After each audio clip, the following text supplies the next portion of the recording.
Hey guys, happy Monday. I hope that you are doing well, that you had a pleasant weekend and all of those things. I just want to make a quick video just to kind of touch base with you. Thank you for those of you who participated in last week's Got Questions forum. I'm noticing that fewer and fewer people are participating. And I will say that last week, I did not chime in as much as I had been chiming in for the most part, but I did want to kind of touch base and mention some of the things that you guys said in terms of the Got Questions forum.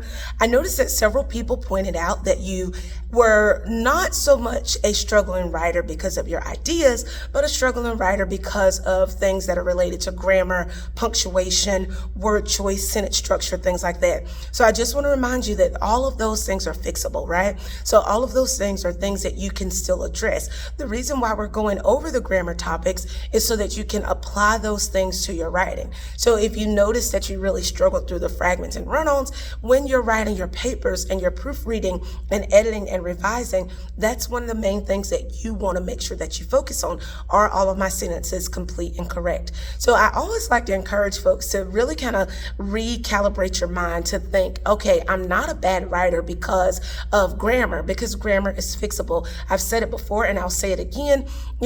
Published novelists, very successful writers have entire teams of people who help them polish, fine-tune, and perfect their work. So if you will work with me through the stages of the writing process, you also will have that benefit. So what that means is when I'm asking you to submit a draft, please do submit a draft, because in doing so, I can point out some flaws, some errors, some things that you need to readdress before you submit the final essay and before your final essay is due. Another question that I saw on the discussion forum, the Got Questions forum, is how long should a memoir be? Your memoir should be a minimum of 2 pages. It can be longer than that. Obviously, it might be longer than that, because once you type 2 pages and you format using MLA format guidelines, you'll realize that you really haven't said as much as you thought you had. And honestly, most of the time, students run into the opposite problem when it comes to a memoir essay. Because you're writing about yourselves, because you're writing about something that is very personal to you or something that you are very familiar with, being yourself in your life, you might find that you have a lot to say. You might find that your essay actually goes on to be quite long. So I want you to kind of keep that in mind so that you can decide what you want to include and what you might not need to include. Now, the other piece there is really recognizing that a memoir is your story, okay? A memoir is your story. So what that means is, even though you might be talking about something that includes other people, so even though you might be talking about a parent's illness, or you might be talking about a vacation, or you might be talking about a wedding, or you might be talking about a death, or you might be talking about high school graduation, whatever the case may be, you want to make sure that you are writing your story. So it's not about just detailing what happened to someone who's connected to you, but I am most interested in your insight. If you can remember from chapter 18 last week, Rick Bragg's essay, All Over But the Shouting, what was so unique and powerful about that essay is that we saw that scene of Rick Bragg seeing his father for the first time in many years, and presumably for the last time. What we saw is a unique view from the writer's perspective. We don't know the father's motives. We don't know the father's thoughts. We don't know the situation from the father's perspective. A memoir is unique in that it is only showcasing your perspective.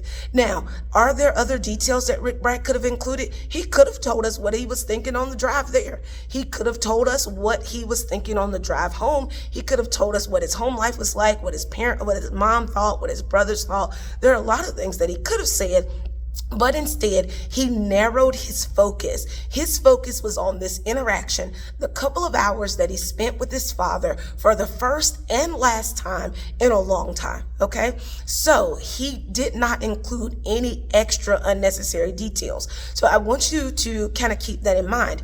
What is it that you're going to say about your story, and how is it that you're going to convey it so that when reading, we understand that this is, or I understand that this is unique uniquely your experience, and you have brought this experience to life with vivid detail, dialogue, adequate context, so that we understand the value without tacking on a moral, but we can understand what is the dynamic here.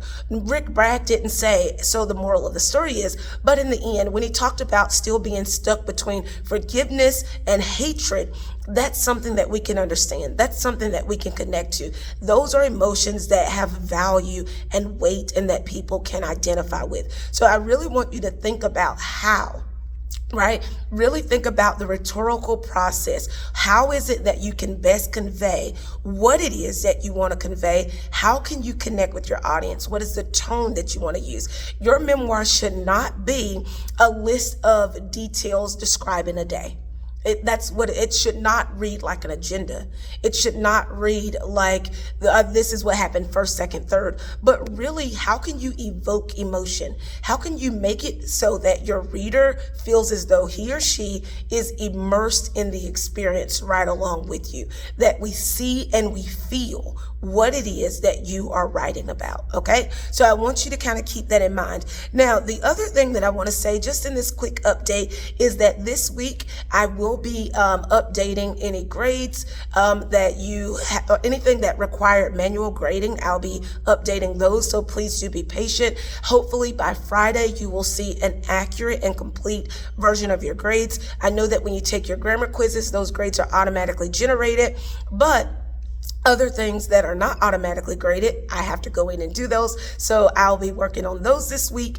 Also, just want to keep in mind, because a lot of folks do ask about grades, that it's because grades are weighted differently, right? So although you're doing some things now, your essays weigh more than the things that you've been doing thus far. So don't look at your grade in terms of, and think of it as a projection of what you'll have in December, okay? That's just not an accurate way of thinking about it. What I will say is to do your very best, keep working hard, keep completing your assignments, keep asking for help if you need it, and the grade will sort itself out. It normally works that way, and I've been right about that every time. So make sure that you do your part. The grade will sort itself out. If you have any questions about anything as we're working, please do let me know, and I will talk with you soon.